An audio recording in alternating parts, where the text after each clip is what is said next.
Hello. Oh, it's not doing welcome to Blog Talk Radio. Hey there. You are listening to Taboo Fetish Talk on XXX Porn Star Radio with your host, Sydney Scream. And Whitney Morgan. Hello. We just said each other's names. It's like sexy time, but different. Because we're gangster like that. And, of course, tonight we'll be discussing kink in your job. Which is a scary topic for a lot of us. And we're not restricting that just to kink as a profession. We're restricting that to kink as kink. So what are the stuff you want to talk about? First, some wonderful reminders to all of our listeners out there. We are on XXX Porn Star Radio, and you can listen to all of our wonderful colleagues Monday through Friday. On Monday, we've got Sinful Sky. On Tuesdays, we've got Lizzie Borden. On Wednesdays, we've got the fabulous Alicia Pleasure. Thursdays, we've got Whitney and I. Hey. Awesome. And on Fridays, holy fuck, I did not know who Rebecca Bardot was, but she's a foxy-looking MILF. She certainly is. I'm looking at his tit. I'm looking at a picture of her. I'm sorry, guys. I got distracted by movies. See, it's a shame that this is just radio and you guys can't watch us. It really is a damn shame. And I would also like to say that Sinful Sky is really hot. And I don't know where she's located, but I'm going to find out, and I'm going to go molest her because, hello. I'm calling for a XXX Porn Star Radio orgy, I mean, between all of us. Lesbian orgy time! We're filthy. We can't help Perhaps we it. could do that as a live show one night. Oh, that would be great. XXX Porn Star Radio orgy live on air. I think that would be fun. Anyway. You guys can just listen in, though, unfortunately. Maybe we'll take some behind-the-scenes photos, share it with you. So, like I said, we are live here on Taboo Fetish Talk with XXX Porn Star Radio. You can listen in at Blog Talk Radio, or you can call in at 646-649-0022. We'd love to talk to you. And that rhymes. We do have, of course, the lovely Lady Violet will be popping in later on tonight to hang out with us. She's busy getting her toes sucked right now, so we excuse her absence at the moment, but she will be in later. And we're going to have another photo shoot coming up pretty soon so that we can properly introduce her as our third host. Giggity. Because, really, my life is not complete unless I'm surrounded by a bevy of hot chicks. Speaking of hot chicks, we'll also have the gorgeous Serene Isley calling in later tonight with some of her experiences between her vanilla job and how her kink life did get in the way of it a little bit. Also hear that we will have Porn Law calling in at some point in time tonight. We really, really, really appreciate him calling in. There's a last-minute Twitter. See, if you're not following us on Twitter, you just can't keep up. I know. Of course, you can follow Taboo Fetish Talk at Taboo Fetish Talk. You can follow me, Miss Whitney Morgan, at Ms. Whitney Morgan, and of course the lovely Sydney Screams at Sydney Screams and number 4 and the letter U. She's doing sexy face right now. Again, wish that we had video for this. Seriously. Sexy face is not really as sexy as you might wish it was. I think it's sexy, and apparently Whitney Morgan thinks it's sexy. I think it's sexy. That's all that matters. All that we care about. So yeah, folks, we're here. We're live. I almost said we're here and we're queer, but I think that's just me. I don't know. I thought you were half queer. I'm queer except for black men. Noticing that. And apparently, once you've had black, you don't go back. Is that true? I'm a huge fan of the black man in general. Like, not all of them. Obviously, it's a personality thing and a physical thing, but I really like black men. It's fucking awesome. Oh, my God. Can I tell you guys a fun story about that really quick? It's really awesome. And then I think we have our first caller here. Yeah, we'll pick up that call in a second. But, okay, so Scarlett Lush was here the other night, and we're drinking, right? And she comes running out of the bathroom, and she says, Sydney, wait! Nico's not black! Why do you like him? And it was just an awesome moment of awesome. thought I would share that all with you. That had nothing to do with anything except for black. Last week we talked about polyamorous and open relationships, and Sydney's in a polyamorous relationship with Nico, who also runs the Florida Bash. And he's not black. For the record. Is he calling in tonight? I don't know. I didn't ask him. I'm a slacker. Apparently so. I'll shoot him a message real quick because we know that he is obviously in the fetish and kink lifestyle, and his job knows about it. Yes, they do. Topic. All right, let's take our first caller. Hello, Let me pick it up. caller. 214, you are live on Taboo Fetish Talk. Hello. Hello, ladies. Hey, how are you? I'm good. How are y'all doing tonight? We're good. How are you? Is this our Houston friend? Is this what now? Is this our Houston friend? Is this what? I didn't hear you. I'm sorry. I didn't hear what you said. Oh, caller, can I ask who's calling right now? Can we represent you? Oh, my name is... Of course, ladies. My name is Brian. It's nice to meet you nice ladies. Oh, you sound like our friend from Houston, our foot boy. Well, that and many other things I enjoy, so... So, Brian, Brian, does your work have any idea that you're into a kink lifestyle? does my work know? Yeah. No, not really. I kind of keep it quiet and discreet. No, is it quiet and discreet? Are you worried about what your job circumstances would be if they were to find out? Oh, yeah, I think so. Yeah, I would. I mean, yeah. Mhm. Because that's what our topic is this evening. Oh, really? Kink. Yeah. You're not listening into us right now? Oh, no, I am listening, and I love y'all's show. I think it's wonderful. Awesome. Well, our topic of the evening tonight is how kink might affect your job, whether you're related in the kink industry by your job profession or by your personal lifestyle choices. Do you have anything you'd want to elaborate on for us this evening? I mean, I've had a couple of good foot sessions with ladies in my office, but, you know, I've kept it pretty discreet, so, you know. All right, well, sorry, if you don't really have anything to talk to us about tonight on the topic, we're going to have to let you go. We have other callers on the line. Oh, no, I have things to say, ladies. I have things to say. I wasn't trying to say anything wrong. Well, our topic of the evening is kink and your job. Is there anything you have to elaborate on your kink lifestyle and your job? I don't know how. I know every week you call in to beat off to us on air, and I'm sorry, but you're going to have to cut that out. This is not Streammate. You're not calling one of the little phone sex sessions. Oh, no, I'm not calling for that, ladies. I apologize if you thought that. I'm not doing that. I just like to hear what y'all say, so I didn't. Well, I apologize to our listeners right now, but that gentleman's from the Houston area and likes to beat off to hear us on the air. Yep.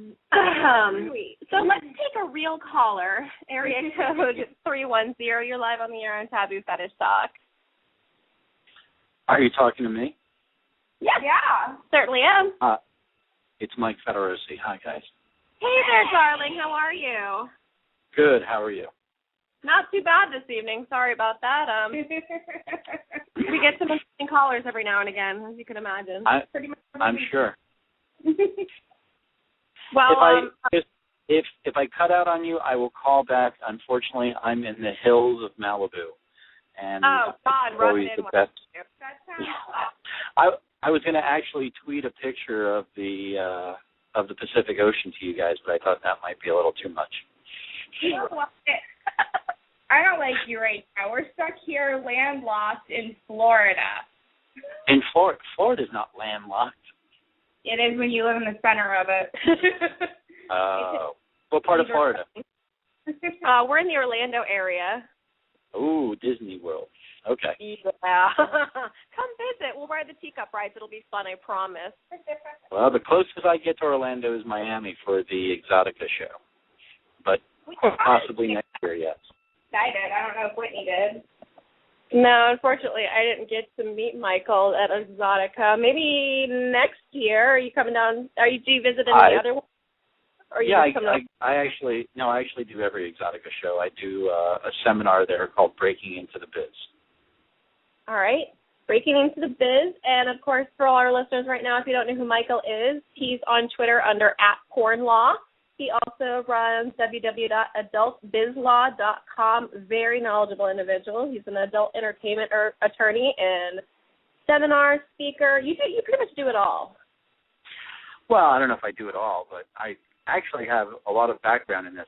Before I got into the adult biz, I was an employment and workers' compensation attorney. And how your personal life and how your semi-professional life affects your job is something that actually comes up quite often in my practice.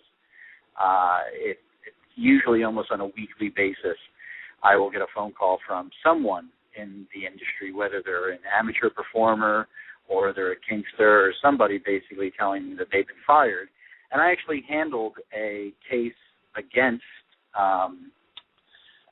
Disney about someone who was in the industry that was fired because they found out what she had done.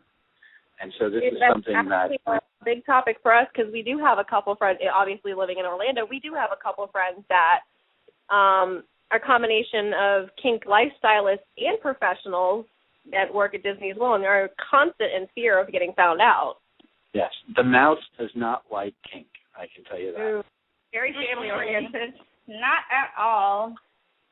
No. And most employers don't like kink. I think they have a fear of it. I think even they don't even like tattoos. They think that tattoos don't.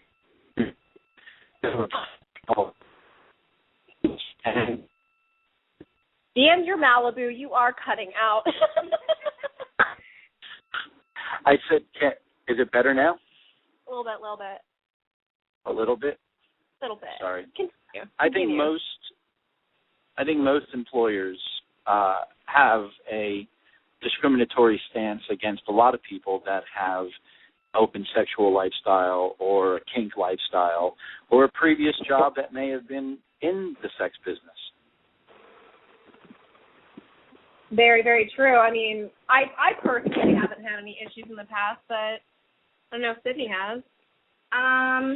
My boss. I can tell you. I can tell you, as an attorney and adult, I get clients all the time that question me about it. So it's not even just from an employment standpoint. It can even be from a professional standpoint and a representation standpoint. There's still a lot of discrimination against people in the industry. Even though porn is mainstream, I often say porn is like prisons. Everybody likes prisons, but no one wants to live next door to one. And it's the same thing. Everybody likes porn, but no one wants to hire somebody from the porn industry or from the kink side of things or from the sex worker side of things. It's certainly a double standard on a regular basis. Yes. Now, curious, since you're an attorney, I know obviously in the state of Florida we have a right to work state. So yes. Basically, if your employer didn't like the way you looked at them, they could let you go at a moment's notice. So yes. It's something that hinders our ability to get a job if they're obviously doing more in-depth job references or job checks as well here. Is that something that's pretty much widespread or something that's in California as well? Because it's huge adult industry. It's definitely in California. What people have to realize is that if an employer doesn't hire you because you are a former escort porn star, if you are on a social media site where you have an alternative lifestyle, whatever that may be, as long as it's not a protected class. And what I mean by protected class is your race, your religion, your sexual orientation, the color of your skin, where you are originally from. These are things that, as from a legal standpoint, are protected. I obviously, if I found you on Christian Mingle and I said, well, I don't hire Christians, I can't do that according to federal and most state laws. If I say, well, I found you on FetLife, and I didn't really like the fact that you were in the spanking, and so therefore I'm really not going to hire you. That's not a protected class.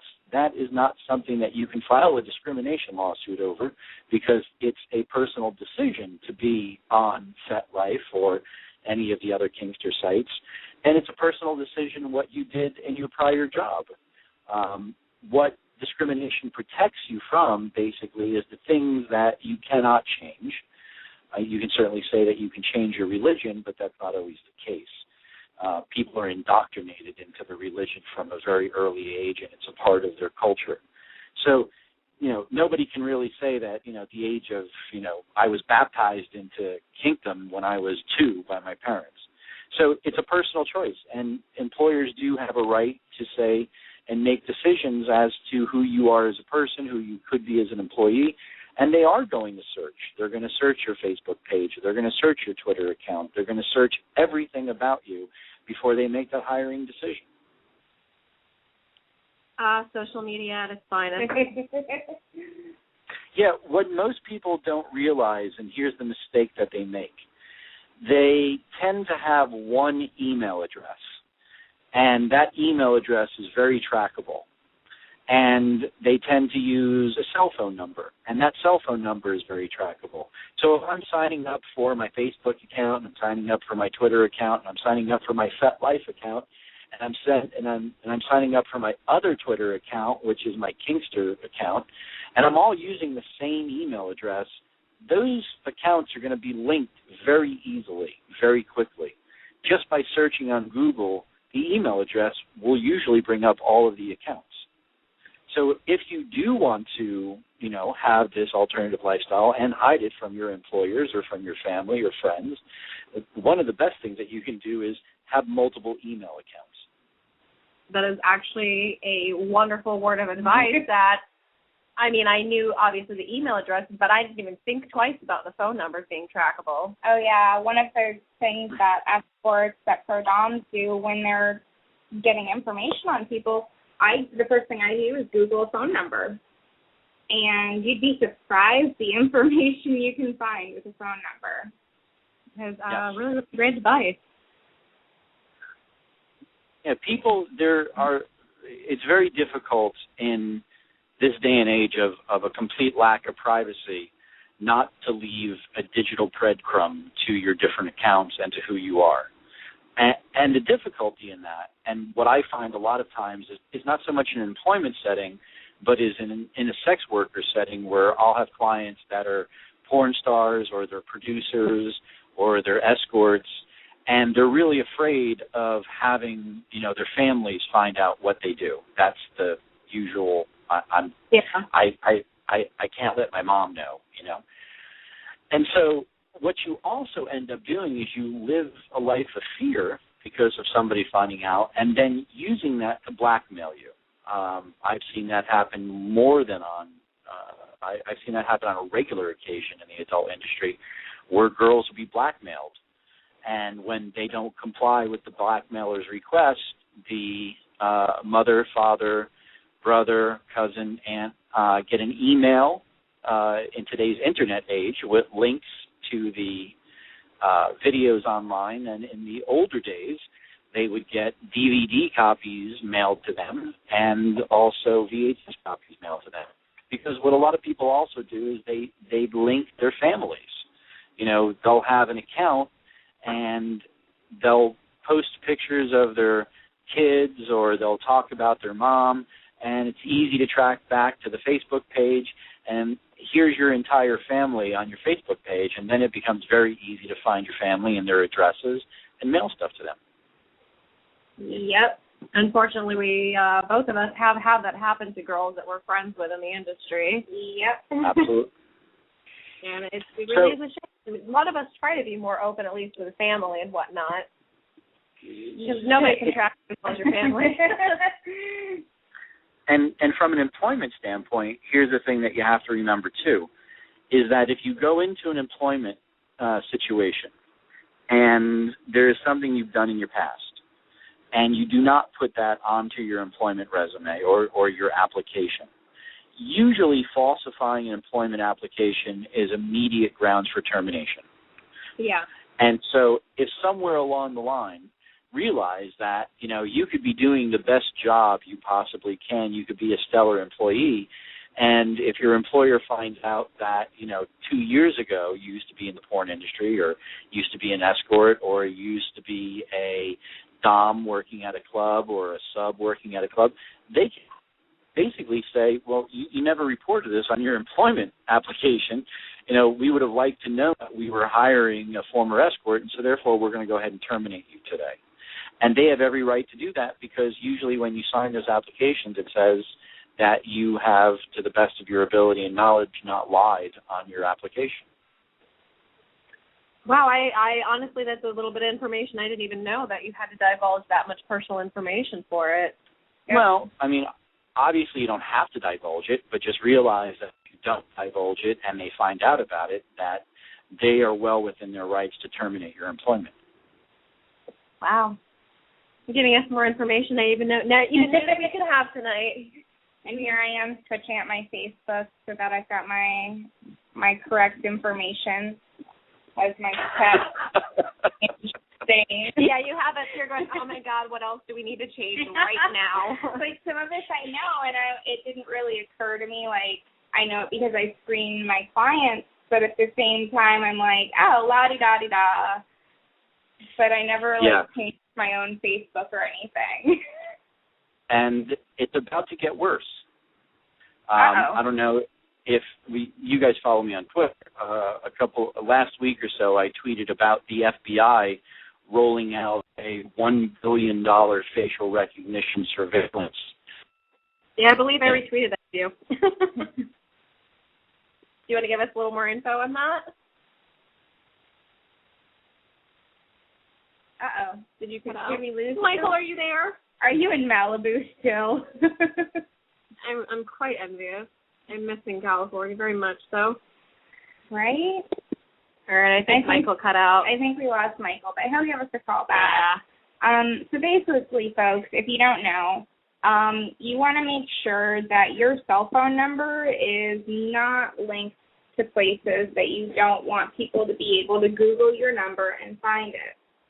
That means if your Facebook is public, you don't want your cell phone listed as public, because guess what? If I know your cell phone number, which some people think it's cool to tweet me your cell phone number, that's fine by me. I don't mind Googling you. That's cool. I can find you just by a Google search of your phone number. Yeah. As long as your Facebook is public. That means right down to your address where you live. Yeah. Which is awesome if you happen to enjoy stalkers, creepers, thieves, robbers, etc. Oh dear Lord, Whitney Morgan just pointed at an ad on her computer that says, "Is your vagina healthy?" Mine is a happy vagina, and it gets tested regularly, so I think it's healthy. Your Facebook, I'm offended by that ad. So remember, folks, it's okay to have a Google Voice number that you use for Facebook, that you use to give out to people you don't know. Now, I'm curious, is this all an invasion of privacy? Or since it's blatantly on the Internet, is it okay for the employers to search it? You know, I don't really know. I mean, I have most of my things all set as private unless I add you or invite you, minus Twitter, because Twitter is just open to the world. I have everything set to private, so if I don't accept you, I'm curious. I'm sure there are certain software programs out there that could hack into it and look into it some way, but is this something that should even be legal? I understand, at an employer standpoint, it is becoming legal to do in-depth checks like this. Jobs are hard. People are going to do the extra mile. Well, think about it. If a company is serious about hiring you, they may do a credit report on you, and that's not illegal. Touché. They can do a criminal check on you, and that's not illegal. The same thing that you get checked for when you apply for an apartment, when you apply for a mortgage, when you apply for a credit card, those are legal to be checked when you apply for a job. So why wouldn't it be illegal, elsewhere? I know when my job hired me, I had to go through a credit check, and that's a sign of whether or not you're a reliable employee. So now we are back here with our dear friend Michael from Porn Law. Hello, Michael. How are the hills in Malibu? I hate you. Yes, it's a tough life, I know. Can you feel the envy just pouring off of us? It's not like you guys live in North Dakota. You're in Florida. Hey, it's been raining all day here, okay? Rainy. It rains every day in Florida. You're very correct. You were very correct. Well, I did not go to law school at the University of Miami because it rained every day. Where did you go? Do you mind sharing? I went out here in Los Angeles to Whittier Law School. Nice. Very nice. As a member of Whittier Law School and Law Review, and for undergraduate, I graduated from the American University in Washington, D.C. That all sounds very prestigious. I'm applauding. No, it's not prestigious. Harvard and Yale are prestigious. American University and Whittier are private schools. Do you want to tell everybody about yourself a little bit? Let's get some plugs for Michael here. Oh, I'm very boring. I have that. I've been a lawyer for 15 years. I've been in the porn business for 8 of those years. I represent studios, cam sites, dating sites, escorts, escort agencies, porn stars. Pretty much if it has to do with sex, I somehow represent it. And I am very, very lucky. I pinch myself every day that I get to have this much fun and at work. Most lawyers, anytime I meet new lawyers, they're always wondering how to get in and how can they do porn and things like that. It's not an easy industry to get into, and it's not an easy industry to stay into, but once you do, it's very enjoyable. My wife's a porn star. She's been part of the industry for 16 years. She was a producer and a director and a performer, and she is one of the few women that she's the only woman that holds the distinction of having been a contract star with Hustler and Playboy at the same time. Oh, wow. Used to have a show on Playboy Radio as well as Playboy TV, and she was a contract girl for Hustler. So, wow. Very kind of interesting. So, life is fun. How did you into being an attorney for the adult industry? What sparked that interest? It was interesting. The third day that I was in Los Angeles, I came out here for law school. I was swimming at the pool at my building, reading law books, getting ready for my first day of class, and a girl swam up to me at the pool, and we started talking, and she was a second-year law student. She happened to be the granddaughter of a man by the name of Milton Luros. Milton Luros is the man who founded the adult industry in Los Angeles back in the 50s. He moved out here from New York and started up a magazine publishing companies, and his magazine publishing companies grew to be known as Parliament. Nobody knows who Milton Luros is. He doesn't get any of the recognition, but when we started dating, I would go over to her grandparents' house once a week for a family dinner, and him and I would talk about law and porn, and he had 3 Supreme Court cases in his name. He's directly responsible for bringing the Kama Sutra into the United States. So it kind of taught me the history of the industry as well as the legal aspects. So, well, I'll be damned. This is one hell of an interesting story. That's pretty cool. He got out of the adult industry sometime in the early 70s. In 1971, Time magazine called him the wealthiest man in porn. And if you can imagine an industry back in the early 70s, there weren't a lot of people in the industry. There was very few producers, very few magazine publishers, very few booksellers that would actually sell this content. And he really was a pioneer. And he sold off his company to a man that most people in the industry know, and his name is Reuben Sterman. Reuben Sterman is a pretty well-known guy. But the guys that really founded the industry in the 50s and the 60s are kind of lost and forgotten. It's the guys in the 70s, the Reuben Sterman, the Larry Flints, are the ones that are remembered. And so, I kind of got a very interesting connection to what I consider porn royalty when I first landed in Los Angeles.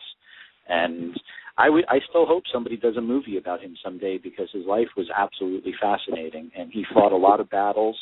And, I usually tell people in this industry that we stand on the shoulders of giants, that men like Milton Luros and Reuben Sterman and a lot of other people spent a lot of money on lawyers and spent a lot of time in jail fighting for their First Amendment rights to produce this kind of content.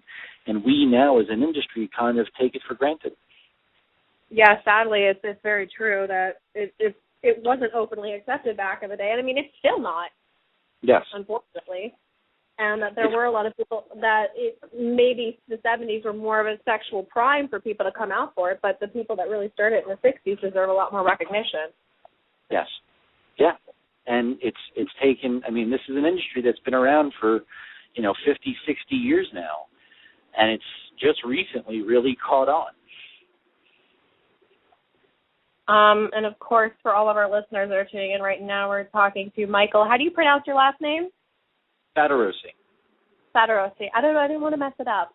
And you can follow him on Twitter at PornLaw, and also catch his website at adultbizlaw.com.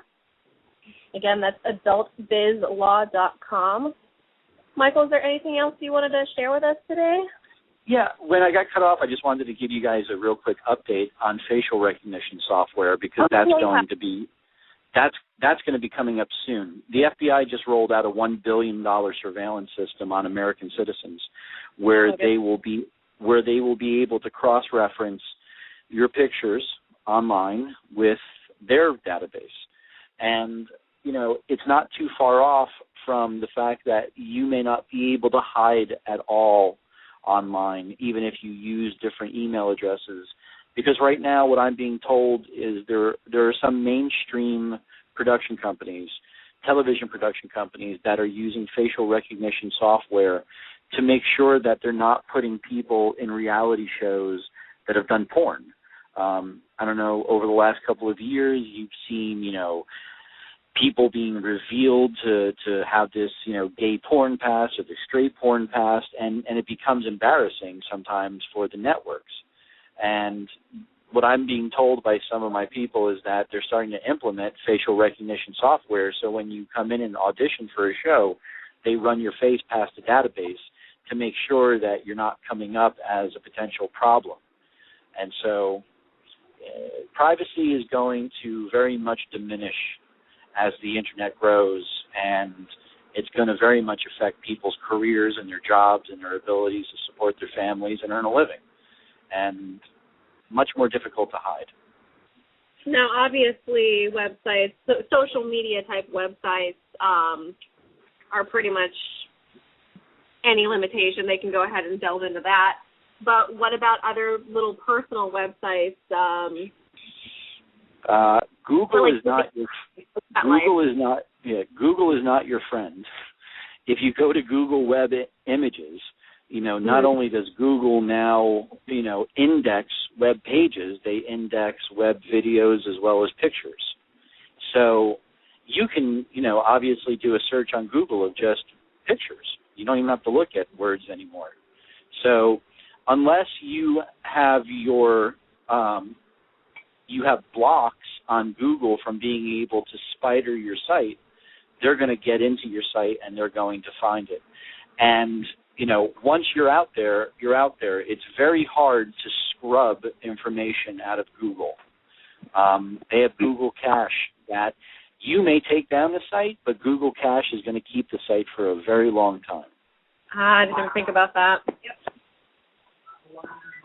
Pretty much you're telling me I will never work a normal job again. Well, what do you guys do that's on the kink side or the porn side? What do you do?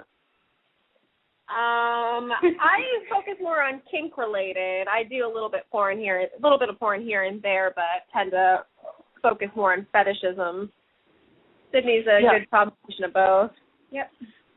And this lady don't enjoy this. I mean, personally, you're going to have to pick, liberal, forward-thinking employers, which is going to be, what you're going to want to go with anyway. Yeah. You're not going to want to work for big corporate America if that's what your lifestyle is and that's what you like. You may find big corporate America suffocating anyway. Just, I have my own firm. I've had my own firm for 12 years now, and the thought of going to work for a big downtown Los Angeles 400-person law firm where I got to wear a suit every day is just beyond my ability to comprehend that. Just because, not because they would never hire me anyway because of what I do, but I could not work in that environment. So I tend to think that water finds its own level. And people who have kinks and people who do stuff, they're not going to be trying to go to, Disney and work a job. They may, but just realize that may come to a screeching halt very quickly, and there's little that you can do about it. That's all very scary to me. I mean, I have a degree in various things, and I was raised to think that I was going to enter some sort of corporate America. Wow. I went to a very prestigious school as well. I went to one of the best, well, technically I was voted the best, so one of the best schools in the South, and it was always looked at that I was going to, follow in my parents' footsteps. I was going to become a teacher. I was going to do something like that, and I never will. Not that I want to be a teacher, but I will never have that opportunity, even if I decide later down the line that I want to. Well, you're also living in the South, which is not helpful. Yeah. There are definitely more liberal cities you can go to and find jobs. I mean, quite honestly, there's a reason why back in the 70s and the 80s, gays migrated to certain cities and to certain sections, whether it's the Castro in San Francisco or West Hollywood in Los Angeles or, Greenwich Village in New York, because those areas tended to, respect their lifestyles and their decisions. And so to a certain degree, that may have to happen with people from this industry and people in the Kinkster lifestyle that, it may be something where you move to San Francisco, you move to Los Angeles, you move to New York, you move to cities that are more willing to accept all forms and flavors of people as opposed to trying to eke out an existence in some areas that are extremely conservative, like Orlando or Alabama or Mississippi or Texas, unless you're in Austin, and then you're fine. Oh, okay. So we had a question in our chat room. I'm not sure what this would fall under. Yeah, I'm not sure what this would fall under. But are there any laws in the U.S. that would make it illegal for a male to cross-dress while driving a vehicle, whether commercially or personally? Wait, a male to cross-dress while driving a vehicle? Yeah, like if a male is cross-dressing, like if they're in their female persona, is it illegal for them to be driving at all? No. I don't. Yeah, I mean. Chat room about it. Oh, okay. I mean, I was expecting the question to come. Would that be difficult for a job? I mean, your car is your domain. Other than being nude, if you wanted to dress however you wanted to dress, you could dress however you wanted to dress while you drive. I mean, that question usually comes up when in regards to entertainment. In regards to employment, if you're a cross-dresser, and you felt like instead of doing casual Fridays, you wanted to do female Fridays, and you wanted to dress up as a woman on Friday and go to work, how would your employer feel, and would they have to put up with that? And honestly, I don't know if I have an answer to that question because, transgendered individuals are protected. People that are going... What? I said, touche. Yeah, so, I don't know any cases off the top of my head, and I'm sure there are. There's no doubt about it. I've done some with transgendered individuals, not cross-dressing individuals. And, those cases are a little bit more clear because transgenderism is looked at as basically something that you're born with, and it's not something that it's a choice now. So people that are going through the sex change process, there was recently a case, and I forgot what state it came out of, is that the state is going to have to pay for the operation of one transgendered individual. Wow.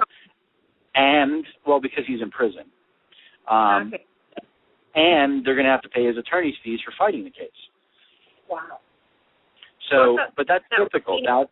Leaning towards it being acceptable. It's outstanding that we're leaning towards it being more acceptable in that manner. Well, it's a slippery slope to go down. It's a slip when you're talking about civil rights and you're talking about those things that you were born with, your race, your color, your creed, your sexuality, your desire to be with a certain sex partner. Those are things that we as a society have now come to realize are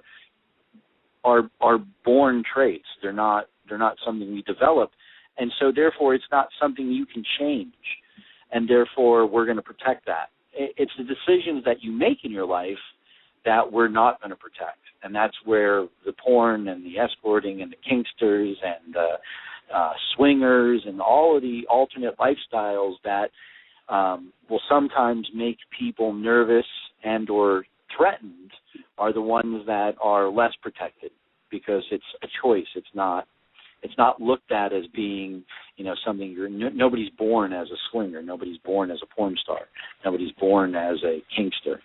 But you are born white, you are born black, you are born Jewish, you are born Catholic, you are born transgendered, you are born in all these different ways. That's very true. A lot of people still debate about at least the transgender or the sexuality question, and to me, I don't think that's something worth questioning. You don't know what's going through someone else's mind. Yes. But I'd wonder how cross-dressing would go. I don't know. I mean, I know the person who asked the question. I don't know if she identifies as her or he, so I apologize, Tiffany. But I don't know if she identifies more as a female or more as a male. And I met her, she was in her drag costume, or drag outfit, or I really apologize. I don't know how to. Female persona. There you go. That works. I apologize. I don't mean to offend. But I don't know if she was born feeling that way. She said she definitely identifies as. He said he definitely identifies as male. So. But do you think this will change as people are becoming more open now and more accepting? Do you think this will start changing? I don't know if that's the case. This is a very red country, surrounded by blue coasts. Okay. To a large degree, there's a very conservative aspect to America. And, you can still see that. There's a politician not too far from you guys called by the name of Senator James DeMint. James DeMint is a leading Tea Party guy, and he believes that what? I said, good old South. Huh. Yeah, he believes that gays should not teach. He believes that gays should not marry. And he believes, ready for this one, that unwed pregnant mothers shouldn't teach. Really? That is ridiculous. Well, but we still live in a country where people have those opinions. So that's why I say sometimes you may have to move to a different area to really find the acceptance and the job opportunities that you're looking for, if you're afraid that you may not get a job or you may end up being fired from a job because of an alternative lifestyle choice that you make. Unfortunately, that's the decision that a lot of us have to make. About that, especially when a lot of us we've done a lot of things in our past, porn, fetishism, escorting, et cetera, that it's becoming harder and harder to hide now. Yes. I can only hope that maybe sooner in the future, even though the government and employers are able to delve deeper into our personal lives, that hopefully sooner than later they'll also become more open and accepting about it. Well, our country is not very good on privacy issues. No. Even in regards to surfing the Internet. There was a recent cookie law that went into effect in the European Union, who have much more stringent privacy laws than the United States does, where when you're surfing the Internet in the United States and you go on a certain website, they are injecting what are called third-party cookies onto your browser, into your computer, so they can track you online. In Europe, they passed a law that says when you go to a website, they have to give you notice of what cookies they're putting into your computer, so you can opt into that and accept those cookies or decline to have those put into your computer. Here, we do not do that. Here, whenever you visit a website, everything's being downloaded onto your computer so you can be tracked, so you can be sold goods. So they know where you go, what you look at, what you visit. So when you go to a particular website, that's going to tell that website to show you ads for Ford SUVs, because they noticed that 5 sites ago you were looking online for an SUV to buy. So it's almost scary. What? It's almost scary, the fact that they find out this much information on us. Yes, and I don't know if you ever saw the movie Minority Report with Tom Cruise. There's a scene when he walks in and he's walking around town because he has a chip implanted in him, where the advertisements that pop up on the screens, on video screens, are directed directly at him as he walks by. Yeah. And while that's far-fetched right now, online, that's exactly what they're doing. No, it's really not that far-fetched. Nope. And you can be tracked by your IP address, as we see through the numerous lawsuits that have been filed in this country against downloaders of illegal obtained movies and music and porn, that they know who you are. So, your IP is captured and it's stored and it can be matched, and it's very easy to identify people online now.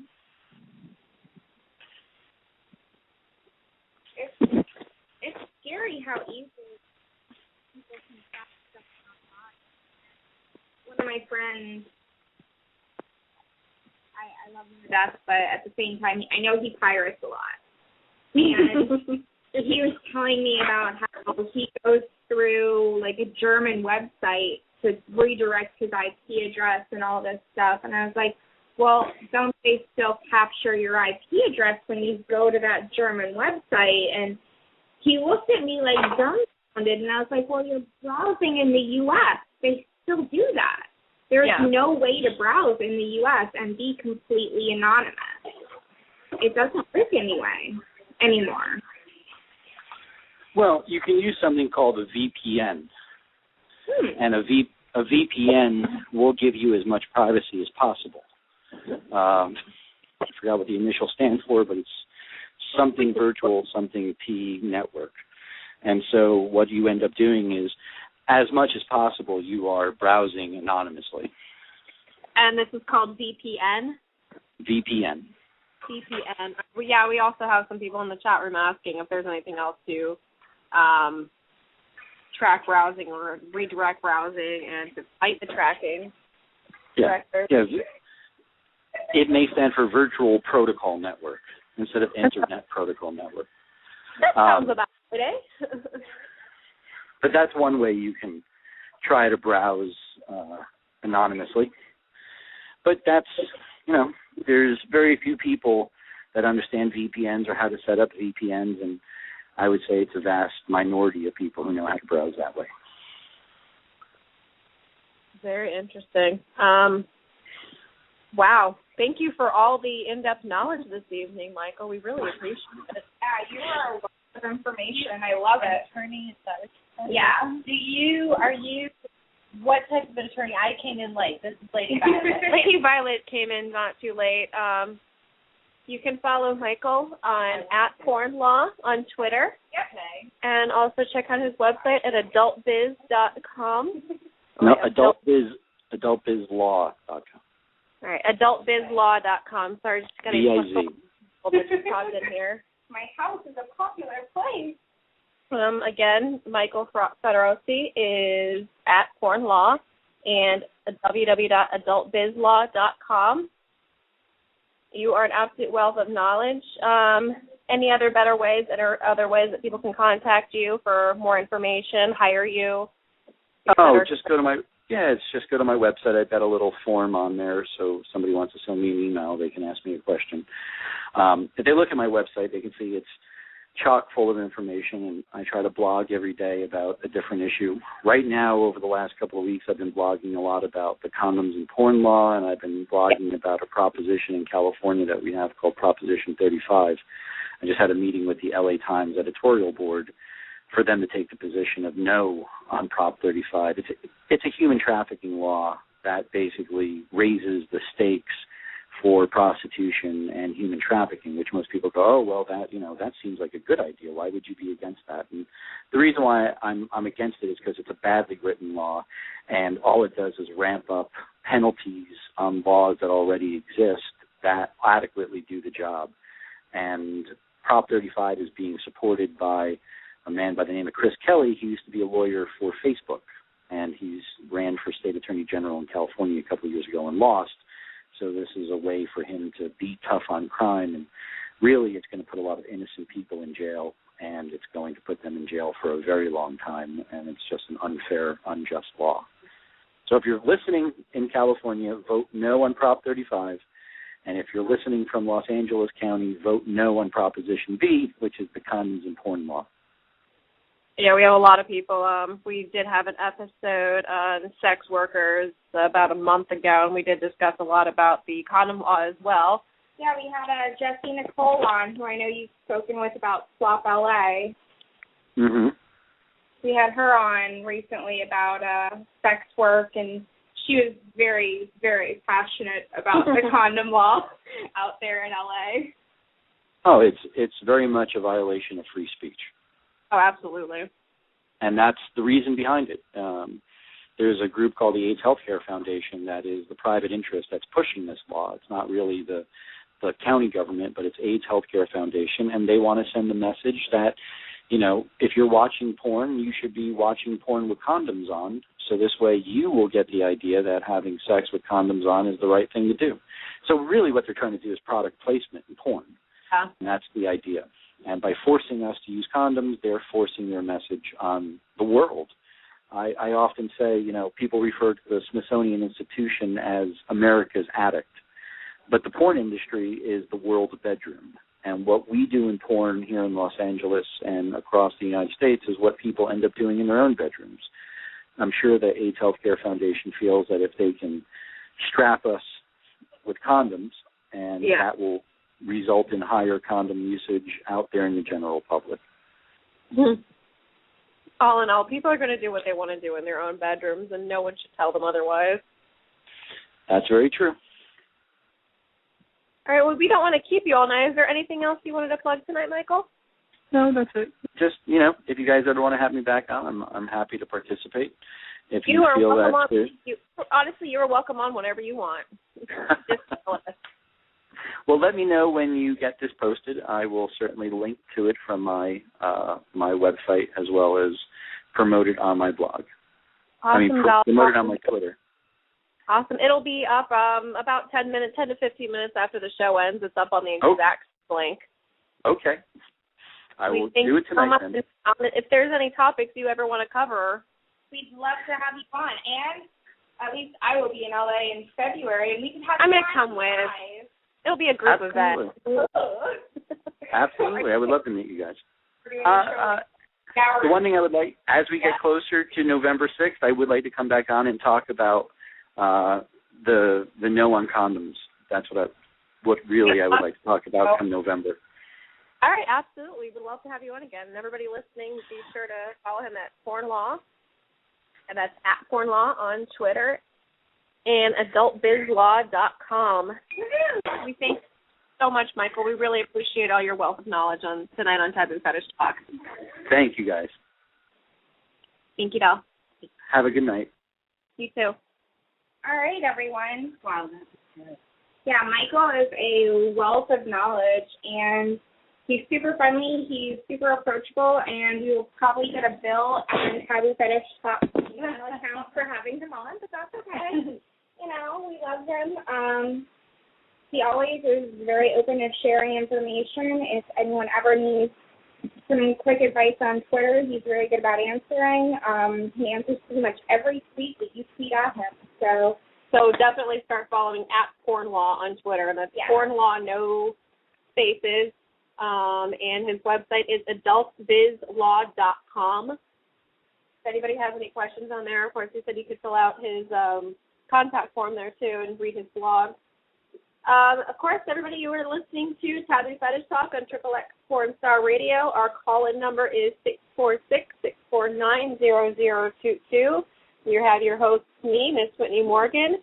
Sydney Scream. Hello. We also have here the lovely Lady Violet. Hello. And Footsie Tootsies has joined us now as well. It's a full house. Yeah. It's always a party at my place. Oh, boy.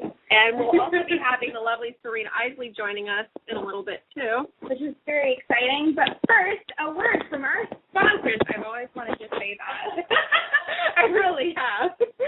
And so we have our first advertisement, guys. I'm very excited. I've always wanted to, tell people about ads and stuff. So if you love feet like me, you should check out TotalAddiction.com. That's TOETAL addiction. I don't know how to spell that because I'm blonde. Not really. That's you. But if you love feet, you should check them out. TotalAddiction.com, the best in feet from the hottest skate around. Check them out, make requests, buy some clips, and enjoy lots of the hottest feet in town. And now back to your regularly scheduled programming. Another word from our sponsor this evening. I don't know. Who's your person? I only sold one ad this week. Who did you sell an ad? Just one. I have Better in Pairs if we're on the topic of feet this evening. Oh, man. Randomly, Better in Pairs, and that is Clips for Sale store number 46917. Again, that's clipsforsale.com store number. You are not very good at advertising. The line is kicking in now. Maybe we should pre-record these advertisements. I'm sure our paid sponsors would enjoy that. It's actually a great idea. Sorry, paid sponsors. We'll record these for next week. That's Better in Pairs, clipsforsale.com/46917. And of course, feet are always better in pairs. Unless you're an amputee. Unless you're an amputee. Which could be very sexy. I have an amputee fetish. Yeah, she does. It goes well with my black man fetish. I have a black booty fetish. That too. But no, black booty fetish. Can I open a black booty fetish store? I think you should. Just like black butt. Me squeezing black butt. Oh, I like when you come prepared. God damn. Oh, yeah, you did. Oh. He said he doesn't have internet, so well, he can call, or would he let us show? That's right. 646-649-0022. Oh, my God, we're ridiculous. All right, and tonight's discussion, guys, is kink affecting your job. Of course, you were listening in, we have the amazing Michael Federosi out of LA. He runs I just had a break. I'm trying to pay attention to way too many things at the same time. Stop getting distracted, Whitney. I'm very ADD. He runs adultbizlaw.com, and he's on Twitter @pornlaw. He discussed a bunch of amazing topics and laws that I personally didn't even know half of them about, so I can't thank him enough for his wealth of knowledge. Yeah, I'm going to have to re-listen to our show to catch some of that because I got distracted because my cat kept trying to eat the dinner I made. Fucking devil. These cats are very ill-behaved. They're adorable. They're very ill-behaved. And then the other one was playing with the light-up ball, and it was really cute. Yeah, that was pretty cute. I have the wonderful Serena Isley has joined our chat room. She's hot. Everybody give Serena Isley a warm welcome. Hi. Oh, welcome. That round of applause. Okay, yeah. Well, she got it from us. These two over here are paying attention. Boring. What? I'm sorry. So we haven't heard from the two of you guys. Have you ever had any instances or experiences or fears of your normal quote-unquote vanilla jobs previously or in the past? Finding out about your adult site, your adult activities? Well, mine isn't so much jobs. Mine is I'm like the PTA mom. Oh. So I still have minors in my household, or a minor. My youngest is still a minor. I got 6 months to go. But that's a concern of mine. You know, the vanilla people around me learn. Although I'm pretty open about Lady Violet right now and really trying to promote her. But that is the concern I have to be. Now, all of your children know what you do. Oh, I'm open with all of them, and they support me 100%.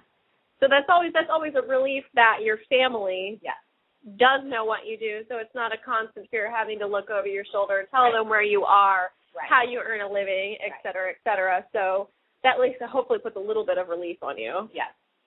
But then, of course, there's always the instances of, since you do have one child that's under the age of 18 in your roof, if her school found out, if any of her friends' parents find out. Yes. And all the kids, I'm the hangout house, so all the kids that come in. Well, you're the cool mom. Look at you. They see. Ladies and gentlemen, Lady Violet is a MILF. Totally. Thank you. But it is a concern. And now I'm thinking, after they're finished with college, possibly going to Texas and starting something there. And that's why I want to talk to him farther, because now I want to learn about more of the laws. You know, there's a lot of things that people really don't. I mean, us as traveling models and, doing sessions, a lot of times we don't check the laws. And I know even from our account, we have a really backwards county here in Central Florida called Polk County, where if you if you drive through that county with a bunch of camera equipment, you're going to get thrown in jail. Now, see, I didn't know all this about Polk County. I mean, that's right next to us. Polk County is the devil. Sure. Oh. Well, that's what I want to talk to Michael about Texas. I need to learn now. Michael's a wealth of information, and he didn't pay for advertising, but he gets it for free because he's awesome. Good. And he provides a lot of his services. Like, he gives a lot of free information, and he knows his stuff, and it shows. I will be emailing you, Michael. I have questions. But it looks like we have a caller. All right. Area 62. What was that noise? I just went dyslexic too. Area 267. You're live on the air on Taboo Fetish Talk. It's Alicia Pleasure. How are you? Hello. Hey, how's it going? Not too shabby. How are you tonight, doll? Oh, pretty good. I apologize. I forgot to get in touch with you earlier to let you know that on Friday's show from now on, it's Rebecca Bordeaux. So we have a new lineup for our week. We earlier about the entire lineup, and I think we plugged Rebecca. Yeah, we let everyone know because she's got nice boobs, and I felt the need to tell the world about them. Oh, okay. Actually, for the last couple of weeks, it was Christina Sky, so I apologize for that too. Rebecca, she couldn't start when I sent all the emails out, but her official start date is tomorrow, which I'm excited about. So I just wanted to give her a shout out and to welcome her to Triple X Porn Star Radio. Does she have a particular theme to her show or a genre that we should let our listeners know about? I think she's just straight porn. She's been in the business for 21 years. She's out in LA, so she gets she knows what's going on. She knows the happenings out there. She's like knee deep into the condom issues and stuff like that. Awesome. So, yeah. So it's it just brings a new flavor to the lineup. So which is good. Do you have a Twitter or Facebook account that we can all add her on and let our listeners know about? I'm sorry, say that again? Does she happen to have a Twitter or Facebook account that we can let all of our listeners know about? I think it's just Rebecca Bordeaux. Just you can tweet her on that. We actually have the page on Facebook, and we have the Triple X Porn Star Radio on Twitter too. So people can go and like the page on Facebook, and there was a poster of all of us on there. With the different nights and stuff like that. We had to pull that down just for, just to update everything, but that'll be going back up again. But people can go it's just Triple X Porn Star Radio. It's the Facebook page, and they can like that and, follow us on that and stuff like that. And Twitter, too. They can follow us on Twitter now. But Twitter is, it's the number 3, and it's Porn Star Radio, and that's the Twitter account, so... But yeah, people can follow us more now, and we can say what we're doing more on the Twitter account so people can follow us better. I know everybody has their own little niche and stuff like that. So I think think the Porn Star Radio is getting a little bit more rounded now, just with everything that we have. So I'm excited about that. That's great stuff. Thank you for sharing all the info for the site now. Yes, I know. I'm sorry. Did I see that Ron Jeremy is going to be on your show? He was actually on last week. The only problem is he could only call in after 9, and so we ended up taping the show, and then we aired it last Friday, and then I aired it again last night. So he's just a riot. Oh my God, he is so funny. But people can they can go and they can listen to our archives. All of our shows are archived. People can go back and listen to it anytime they want to. So we get a lot of listeners that way too. Awesome, great, that's wonderful. Congrats on having him on. Thanks. Yeah. We had Evan Stone on a few weeks ago too, so that was kind of interesting too. He's a character in himself, so. Yeah, just try to get different people on and stuff like that. Get the whole porn isn't evil thing. So yeah, most certainly. Cool. Yeah, but I just wanted to call in and just introduce Rebecca on Fridays, and people want to follow me, they can follow me at Alicia Pleasure XXX. That's my Twitter, and then my webpage is AliciaPleasure.com. Awesome. Thank you. Of course, everybody listening, and you can catch Alicia Wednesday nights on XXX Porn Star Radio. All right. Well, you guys have a good night. Sorry, I forgot to send the memo out. That was my fault. I just, it was kind of like a last minute thing. Banner that Mike sent to Whitney. Yeah. No, that was my fault. It was nobody's fault but mine. But I'll keep everyone more informed, a lot sooner than I have been. So I apologize for that. Awesome. Excellent. Well, thank you, honey. And we look forward to hearing more of Ron Jeremy on your show. Okay, sounds good. Yeah.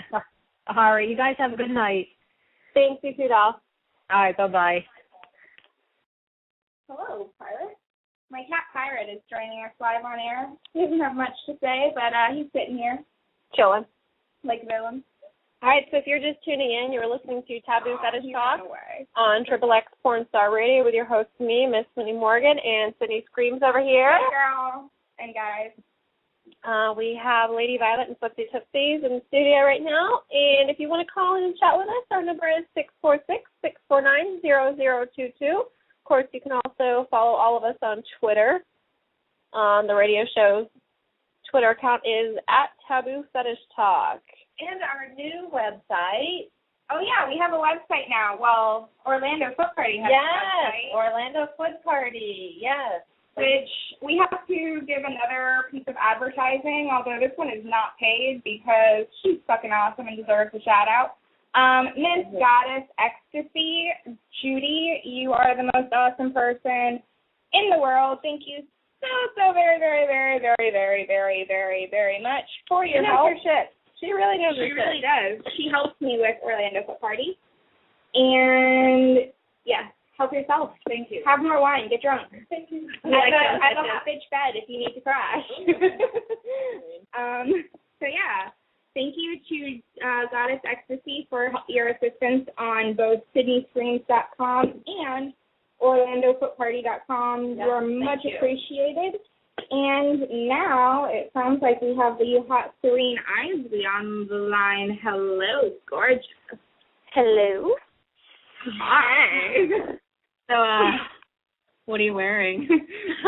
I just got done walking 3 miles, so I'm basically in a bra and a pair of cotton shorts at the moment.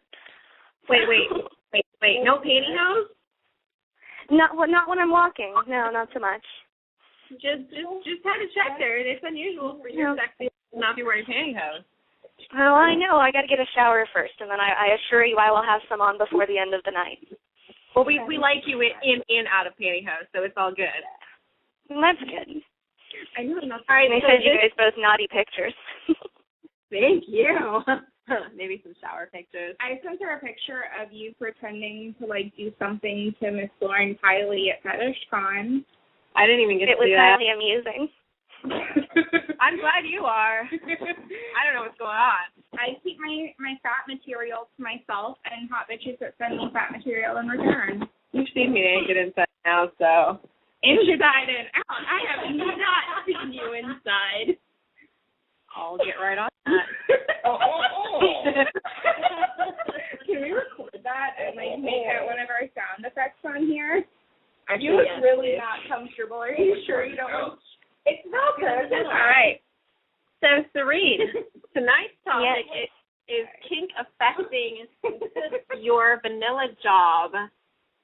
I know that you did have a past experience in this. Did you want to share with us?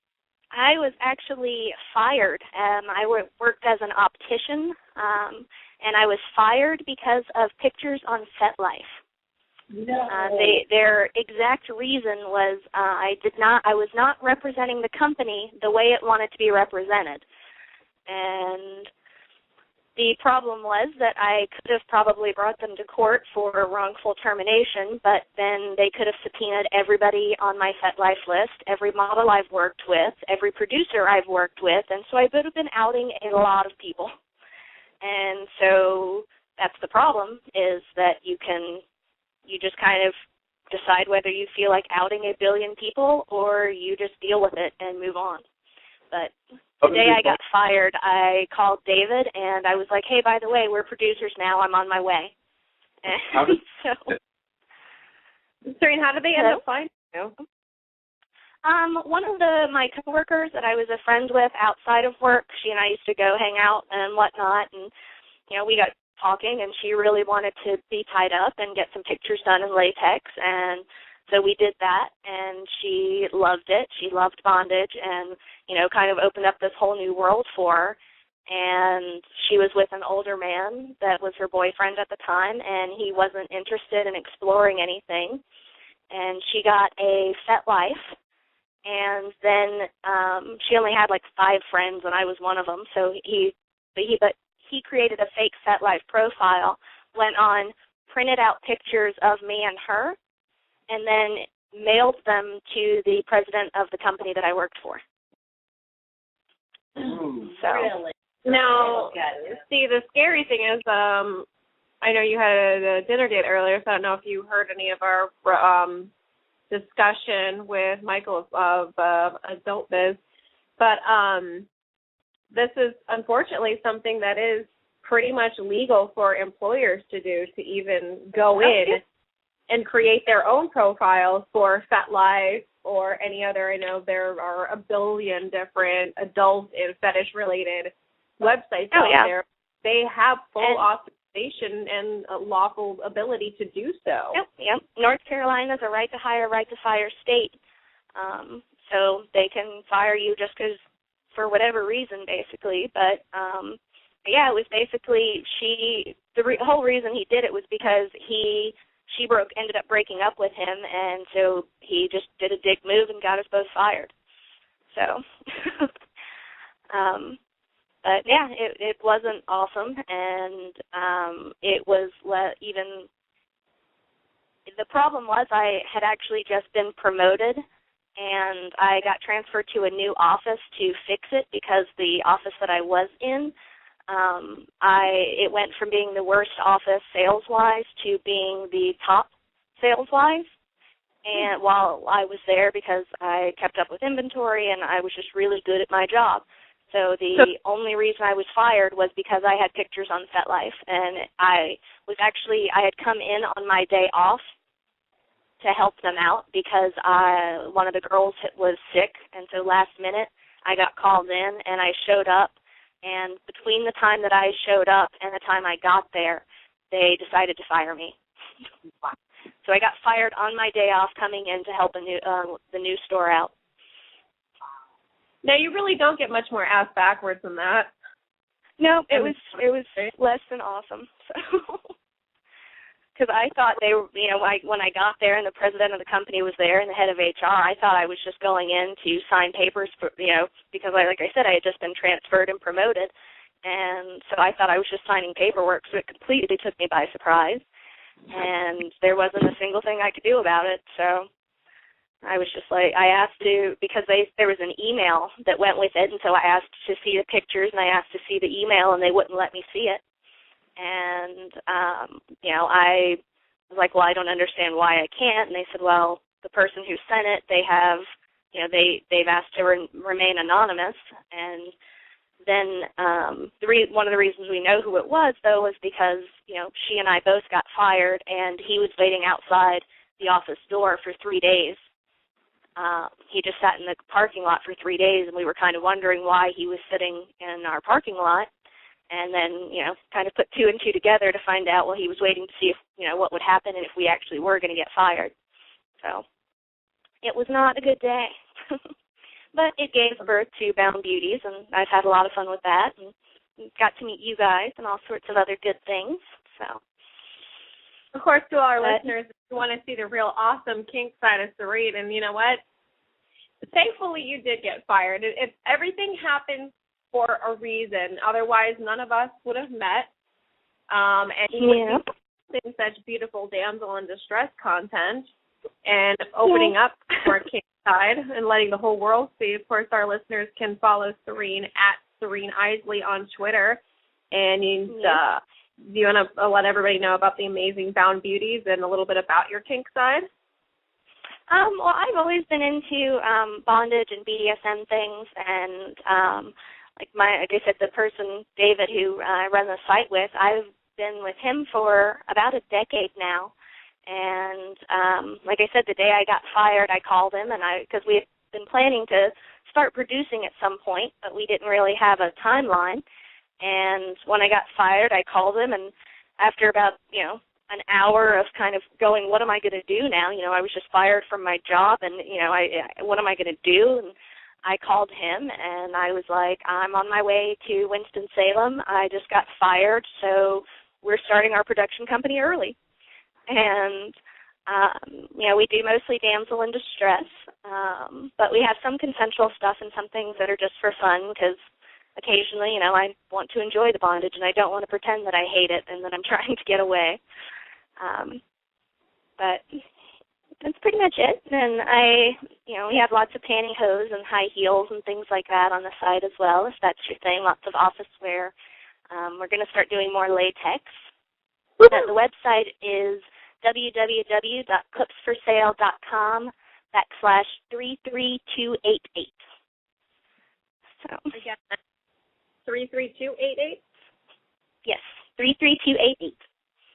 So as I say, aside from that, just the, aside from it affecting my work life, I know that, I have sisters and I have nieces and nephews, and one of my sisters really wants me to be an assistant coach for one of my niece's softball teams, and I keep telling her that I can't, and, because I'm in that awkward position where my family doesn't know what I do, and that's always very difficult, because the first thing people ask is, how was work? And so every time I see my family, I pretty much lie at least once. And but they want, she wants me to be an assistant coach for a softball team, and I keep telling her that I can't, and the reason is because I'm horrified of what kind of outrage some of the parents would feel if they knew somebody that made porn was coaching their 6- and 7-year-old daughters.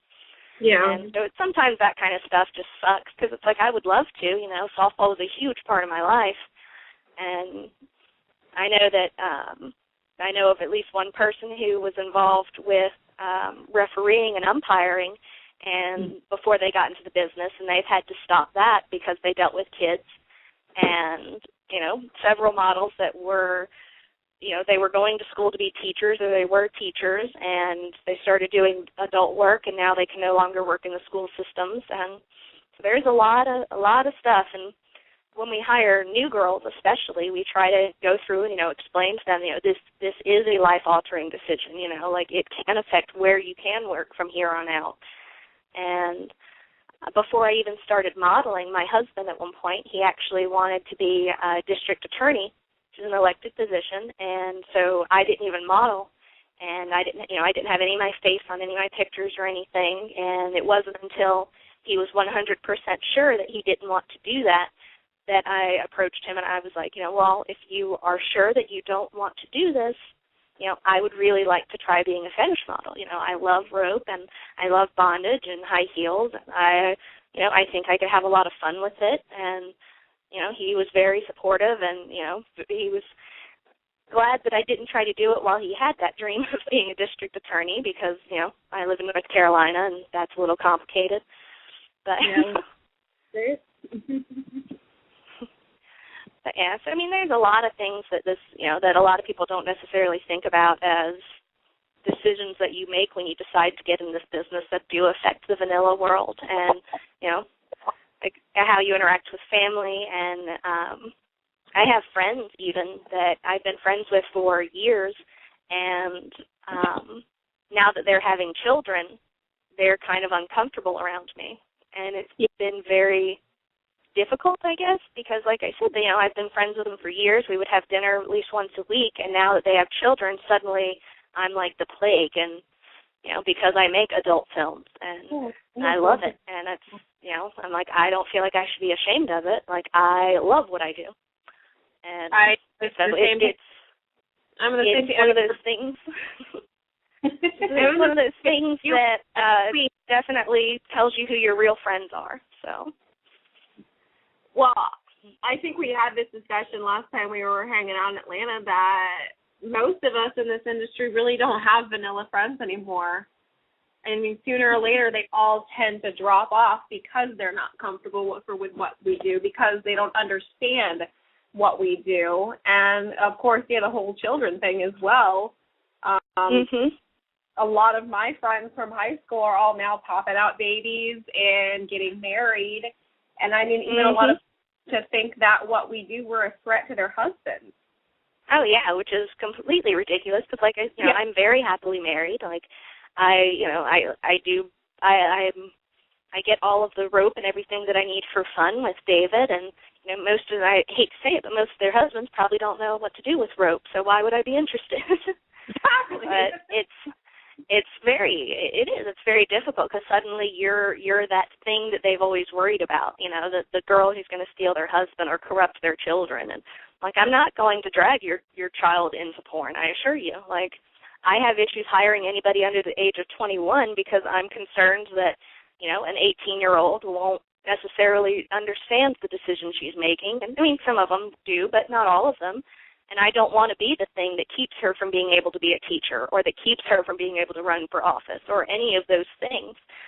And so, David and I have gone back and forth about, where's the line of who, the type of people that we'll hire and different things like that. And it's very complicated sometimes just because there isn't a lot of understanding outside of the business. No, and a lot of girls that, as far as the industry side is concerned, there are a lot of girls that are freshly 18, out of high school, trying to pay for college, and desperate for money, and willing to do these things, willing to do things that might not technically be in their comfort zone, or willing to try it, and not realizing that it might ruin the rest of their lives. Oh, yeah, and I recently, there was a local girl we hired, and we hired her a couple years ago. She's older. She's about 36, I think, and she recently had a producer tell her that he originally thought she was 26, and then he found out she was actually 36, and he said, and I quote, "I'm sorry, I'm not interested in hiring you anymore. I prefer to stick with the younger girls because their limits are less set." What bullshit. Well, and it was because, but he has a reputation of pushing girls beyond, 18, 19-year-old girls, pushing them beyond their limits, and he's usually the last shoot, or they disappear within a month because, they end up getting, fucked with a strap-on camera or something, and then they're horrified, and, they disappear from the whole fetish world because they worked with some guy who wasn't, isn't really that good. So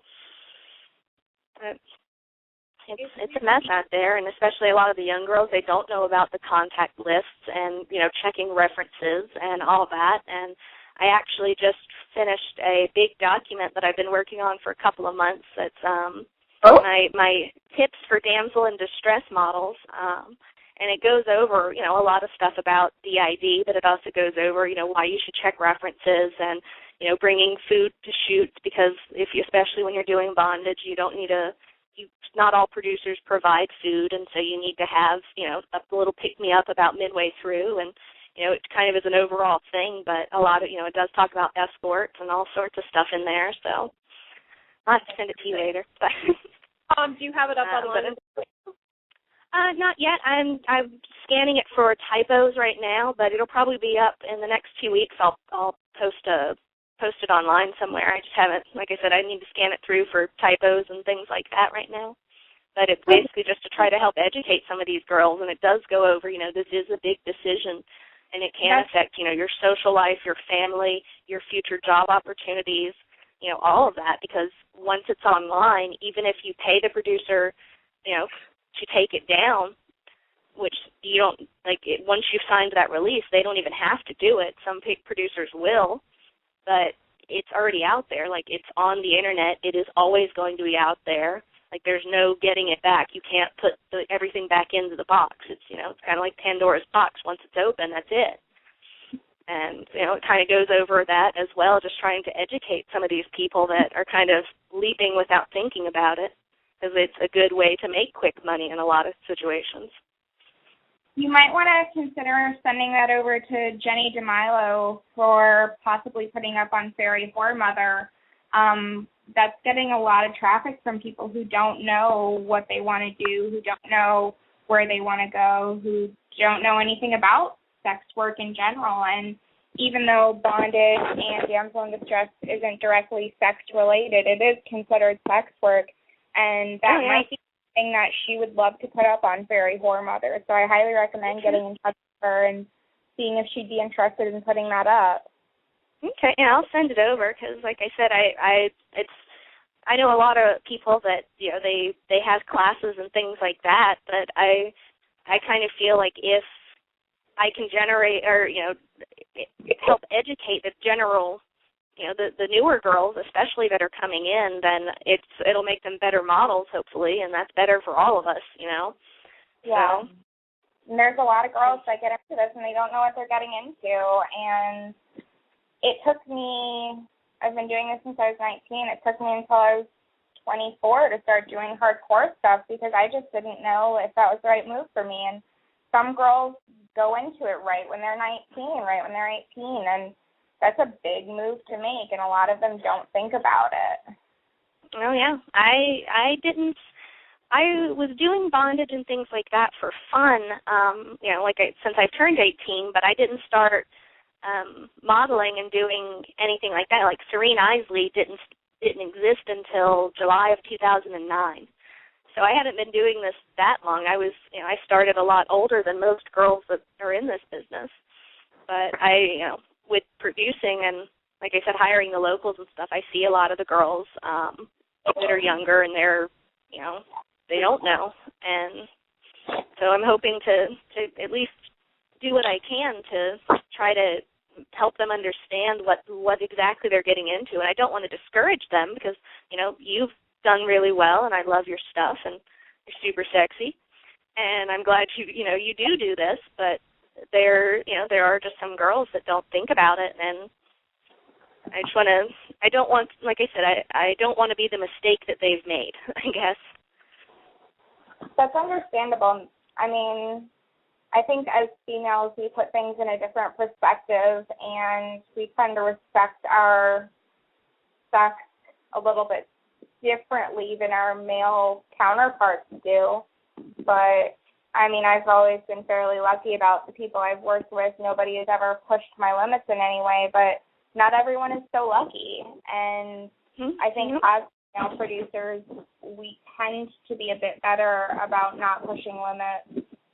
But yeah, and I'm looking at tour for October, and I'm working with a lot of new people, and I've tried to be very, very clear. And one of the things on that big email list is, have your limits written down in an email so you can have a direct reference to say, these are my limits, so the person can't just say, oh, well, you didn't tell me, have them down, and just all sorts of things, because working with as many girls as we work with, you hear all these horror stories about people that didn't check references, or people, and bad things happening, or people that end up working with somebody and they try to, push them midway. If they see the girl's really enjoying it, they'll try to push them midway through and say, oh, well, do you think we can add a Hitachi in here?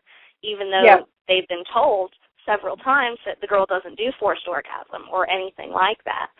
And, just to kind of stick with your limits, don't change them midway through, even if the producer's pressuring you to. And, I don't mean to say that all producers are like that by any means, but unfortunately there are some out there that do things like that. And, if you run across them, you just kind of need to be prepared with how to handle them. And a lot of girls don't know how to handle them, because in the heat of the moment when you're shooting and you're having a good time and suddenly someone suggests something, a lot of girls don't know how to say no, or they're too shy. Mm-hmm. Yeah, and then later, or they feel they feel very uncomfortable, because especially with what I do, they're tied up, maybe gagged at that point, and they feel very vulnerable. It's like, well, I don't want to make this guy mad at this point. What is he going to do if I make him mad? And there's actually, and I don't mean to even say all males, because I know there's a female producer that's pushed some limits, and when they midway through a shoot, they tried to push a girl's limits, and she said no, and the producer then said, okay, well, I'm cutting your rate in half, even though they agreed upon that rate beforehand. And so there's definitely a lot of things that, just check your references, I guess.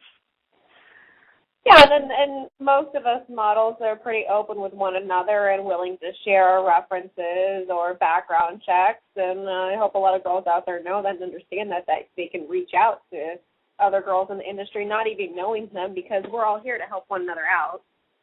Oh, yeah. And I mean, I get emails every so often from girls that I don't know about that are just like, I'm getting ready to work with this person. Can you, let me know what to expect, and just kind of give me a heads up on, what to look for. Are they safe? Or, what was your experience like? And, but I mean, a lot of us are like that. Like if there are girls out there that are going to work with somebody, if you see us on their site, contact us. Most of us don't mind at all being a reference for somebody.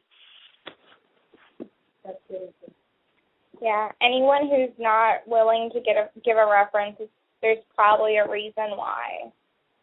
Oh, I agree, and I will add that I tend to go to the person's site or portfolio and try to find girls that I recognize, and then I Google their name to find them, because in the past I know there were producers and photographers that would give somebody a fake name and then create a fake email to go with that fake name and say, oh, well, you can contact model X here.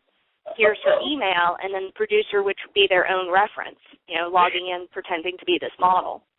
Yeah, so really. I would recommend going, trying to find your, like I said, looking for girls that you may recognize, or even going to their site and just Googling, because most of us, if you Google our name, you can pretty much find an email somewhere.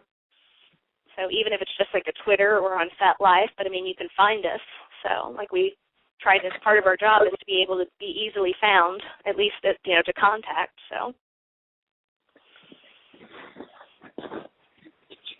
Sorry, I just missed like half of that because Pussy Tootsies is amusing. We just had Pussy Tootsies get stuck in a couch. I don't really know exactly what happened, but these are all the wonderful things that you will find out when you're down here in January. Follow me on Twitter. Yes. Yes, Serene. The lovely Serene, for all our listeners listening out there, the lovely Serene Isley will be down with Elizabeth Andrews. Pending dates in January. Do you guys know about what? January 2nd through 6th is what we're trying to do. Your good birthday. You're going to be my birthday present. Can we go? I know. And I'd say you could jump out, but we'll probably tie you in there. So instead, Whitney will have to go digging in it. That's right. I'm pretty sure Whitney will save us. It'll be bondage wham. Exactly. Yeah, it's the first tour that Liz and I are taking together, so it's extra special.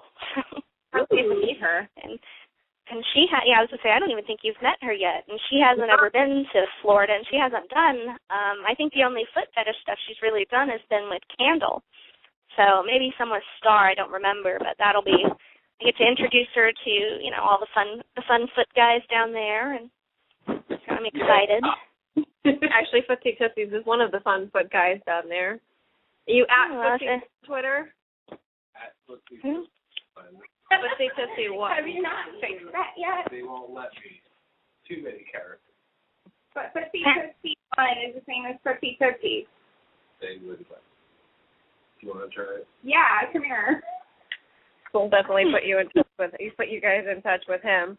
He's hilarious. Yeah, definitely. He paints toenails wonderfully. Yes, it Excellent, excellent.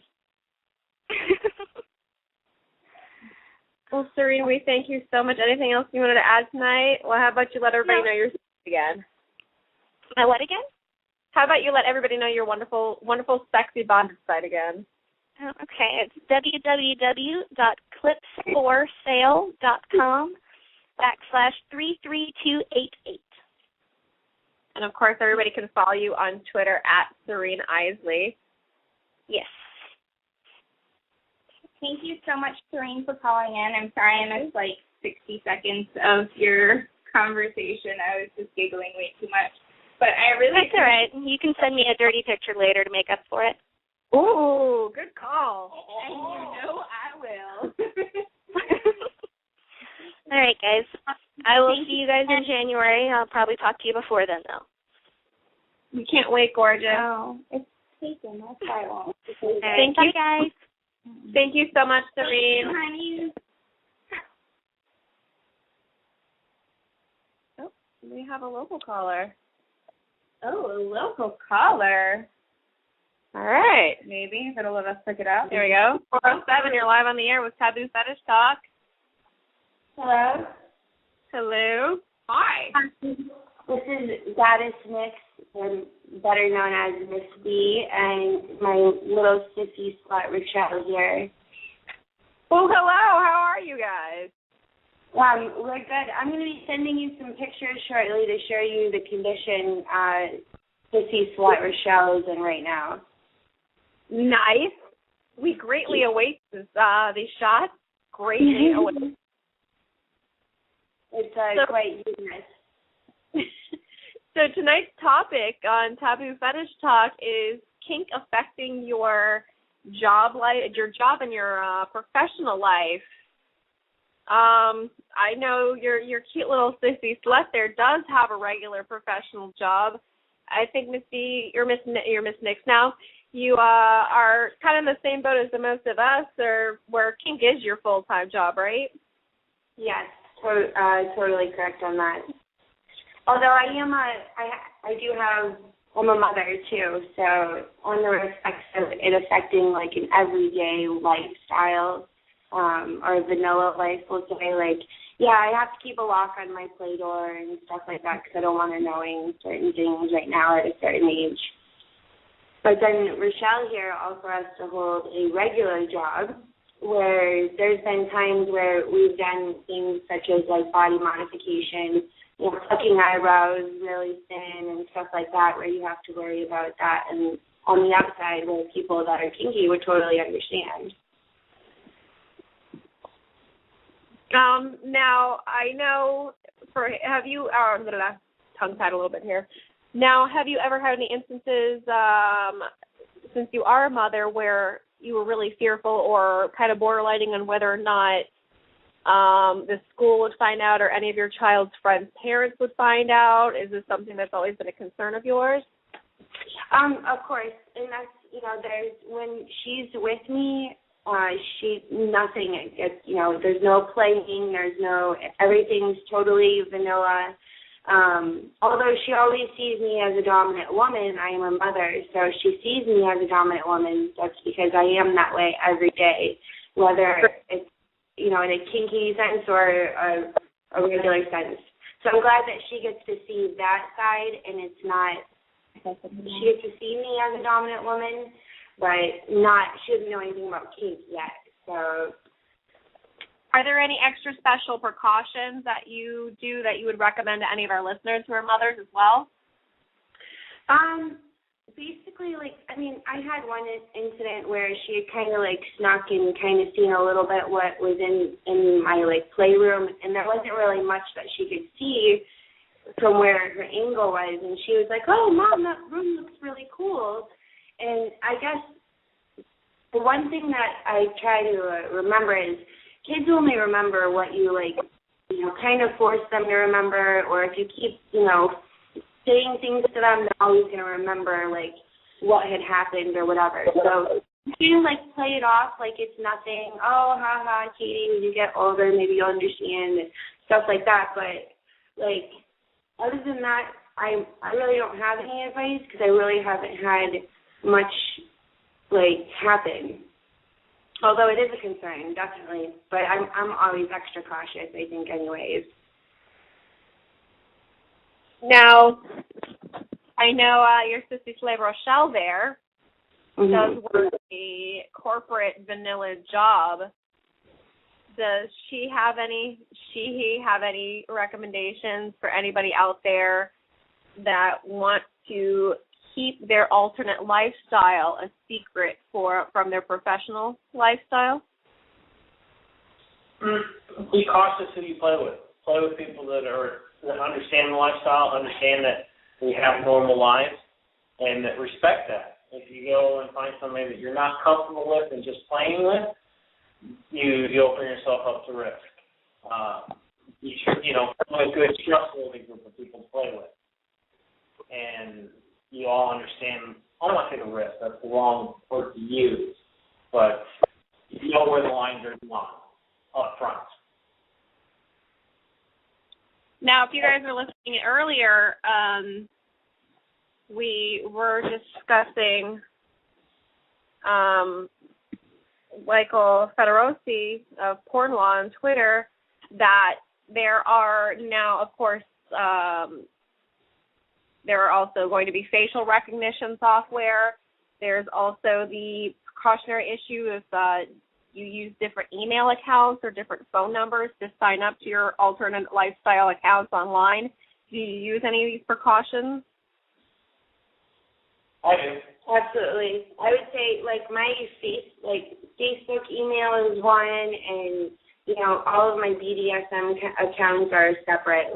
You can't, as soon as you bring up just an email, everything you've ever signed up for is there at public use.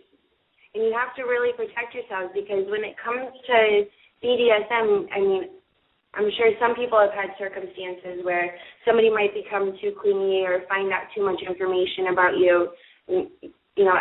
Everybody has a name that they go by, and then find out to be had and, your name put out there, your real name and stuff like that. It's not, discretion is totally important. I totally thumbs up to everybody that keeps that separate from each other. You have to be smart about that stuff. Excellent. Thank you so much, sweetheart. Anything else you guys wanted to plug tonight or talk to us about kink affecting your lifestyle? Question? Is he mumbling back there? She has a little something in her mouth right now.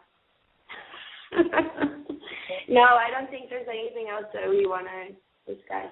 Just figure we call in and say hi.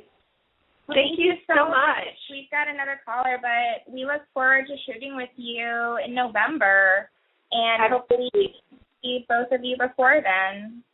Absolutely. And Rochelle also will be joining us in November. Excellent. Hooray. All right, girls, have a good night. It was nice talking to you. Good day, guys.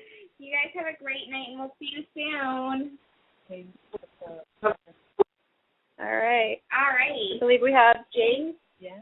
We have James now live on air. Hey, James, how you doing?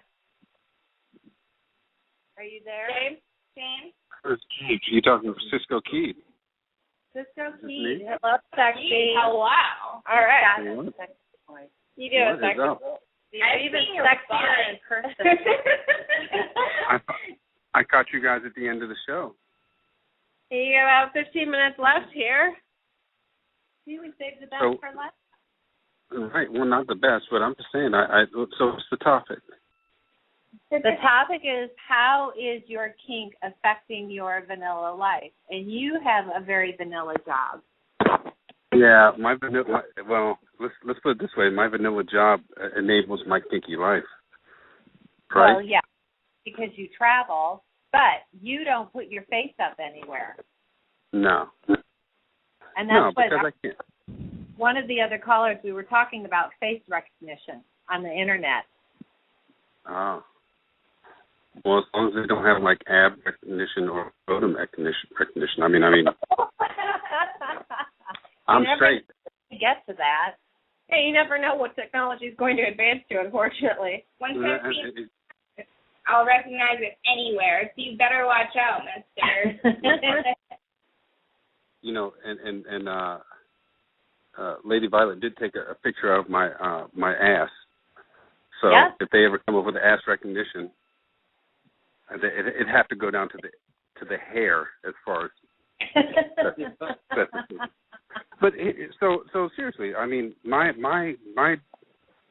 honestly, my vanilla life enables my kinky life, right? So I wouldn't really be able to do anything that I do exclusively on FetLife without being able to travel as much as I do for my job. And I meet a ton of cool people, and I try to meet as many as I can. I don't necessarily try to play with everybody. It usually ends up that way. But it's not my goal. Literally, I'm just trying to meet folks. So that's why I think it's a very cool topic that you guys had tonight, although I don't know that it went this way. So being heavily in the lifestyle, do you use any precautionary tools to keep yourself from being found out on any social kink sites like FetLife? Well, I think that, I mean, at the end of the day, the answer to your question for me is abstinence. So the only thing I do is FetLife. I don't do Facebook. I don't do Twitter. I don't do anything like that because I don't need to. You do know from our discussions earlier this evening that employers do have the right to make falsified Face or FetLife accounts and go in there to check you out or find you. How are they going to do that, though? If you use the same phone number or email address for any of your work professions to use for your personal account as well. Right. So if I had a personal account, they wouldn't be able to check that, or they would. Correct. That's what we're asking, if you use any particular tools to keep yourself from being found out. Yeah, I mean, I just use a personal, Gmail account. Excellent. So, and don't let anybody know about that at work. Excellent. And literally, I mean, there's people at work that you can see that don't quite get it, and they're usually. That's what I was wondering. Do you have anybody at work that knows? Oh, there's two or three. There's one girl and there's one guy that are literally, I mean, they have no filters on their Facebook, and I mean, if they knew everything that everybody knew in the office about them, they'd be mortified, right? Mm-hmm. Which is the reason to stay off of it. You know, I don't have a problem making fun. You know, I don't have to do it online. Would you be upset if they found out? What'd you say? Would your company be upset if they found out? About FetLife? Yes. Probably. Okay. Yeah, probably. But I mean, there's no way that they would be able to. Mhm. Well, so that's the topic of our evening tonight, is the fact that employers are using more and more heavily in-depth tools to delve into employees' backgrounds and private lives. They are using more and more in-depth softwares to find out is fact face recognition, finding out phone numbers, anything. the line's kicking in, to track down employers and employees, especially in hard times of work where they realize that they can hire people for dirt cheap and get rid of people that are already even doing a wonderful job, like our caller earlier, Serene, who was doing an immaculate time at her job, an immaculate work. And she got found out because of FetLife? Yes, her employers, because another employee that she was friends with on FetLife, so she had, her boyfriend, her boyfriend or significant other found out. There's a lot of people that have been found out like that. I mean, shit, I put as like where I live. I mean, you have to be very, very careful. I don't live in Atlanta, right? That's what it says on my profile. I don't live there. I live in a suburb outside of it because, you know, you just have to be careful. No matter where you live and the way that FetLife can drill down for the individual doesn't really need to know that about me. Mm-hmm. Right? So there's a lot of people who do that. I mean, there's a lot of people that go to the extreme and say, hey, look, I live in, you know, Antarctica. And you see that a lot. You know what I mean? So that they just don't know anything. You know, like I said, I don't think I necessarily need to do anything like that. I don't access anything from FetLife from any company asset that I have, period. I don't need to. Mm-hmm. You know, I can just do it on my personal. So that's where the mistake usually is made. If people log on to FetLife from work or anywhere affiliated with work. Yeah, it's actually an interesting subject we haven't brought up yet, that a lot of people do use their work computer to check their social networking, to check their FetLife, their Facebook, their Twitter. That ain't so smart. Even if it's a work laptop that you take home, it's completely legal for them to check and monitor. Absolutely. I'll tell you the software. It's called AirWatch. You know, they just gave everybody in my company. At 2 years old, I couldn't have felt older when they gave me this phone. But then after 3 weeks, I couldn't have felt any younger, you know, because of all the stuff that can come at you. And you start figuring out what the company can monitor. Wow. You know, even on the phone that I have, I turn it off, what the company can monitor. But, again, I don't do anything. I don't have anybody send me any pictures or anything. I have them send that to my personal cell phone. That's another thing is a lot of people do have two phones, one for work and one for personal usage, and might not even think the fact that even sending some email on there that your work could track that, or a text message. Absolutely, the phone from work is called the leash. You know, it's something nice, but nobody wants to have it. Definitely. Mm-hmm. So this all seems so serious. I can't wait till the next time I come down to Orlando. When am I going to be able to meet everybody? Absolutely. I know last time that you contacted me, you contacted me like this week you were going to be here, and I was like, I'm so busy, because that's basically the story. You were very cold. You were very cold and curt to me, but I'm good. I still want to meet you. I'm not a very busy person, and I don't mean to be. It's just I suck at scheduling sometimes. No, I understand. I can't call you 2 days before. I don't call anybody like that, right? Oh, but hey, look, I got to keep coming down there because Lady Violet. Hey, so when's the next party that you guys are having? Actually, we're going to discuss that. We haven't had a chance to yet, but everybody's asking. Can we discuss it while I'm on the phone? Because can we discuss it while I'm on the phone? Because I was very impressed by the pictures that Soul Assassin put up. I'm going to tell you something. FetLife is an awesome tool, and I can't tell you how many. I mean, look, on my profile, you look at my profile, it's nothing but like foot jobs and just ladies on there. I can't tell you how many cool dudes I've met. And it's nice to be able to talk to other dudes about a foot fetish, you know. and having success in a foot fetish. Yes. And literally, there's, I was in Jacksonville. Oh, for Christ's sake, these dogs. I was in Jacksonville, and Soul Assassin, I know he was on my friends list. I called him or just sent him a private message, and I was like, hey, look, man, why don't we meet up? And he was willing to meet up, but he just had to work. I went to Canada like 3 weeks ago, met Foot Lover 4321.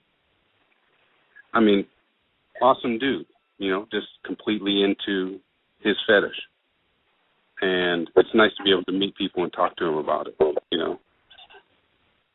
of cool dudes down here that you should meet next time you're down. Well, we're sitting in the room. We're thinking about early November. You ladies don't just sit around. Don't give me that bullshit. That's what Lady Violet always tries to run to. I'm just, I don't believe that. Come on. What? You guys just sit around. You're allowed people to come down and hang out. When are you planning on coming back? We're thinking about having another party early November. Yeah, sometime between Halloween and Thanksgiving, because we've been getting such a good feedback. Somebody told me today, actually the guy who's up here, he goes, we should do a Halloween one and do trick or treat, smell my feet.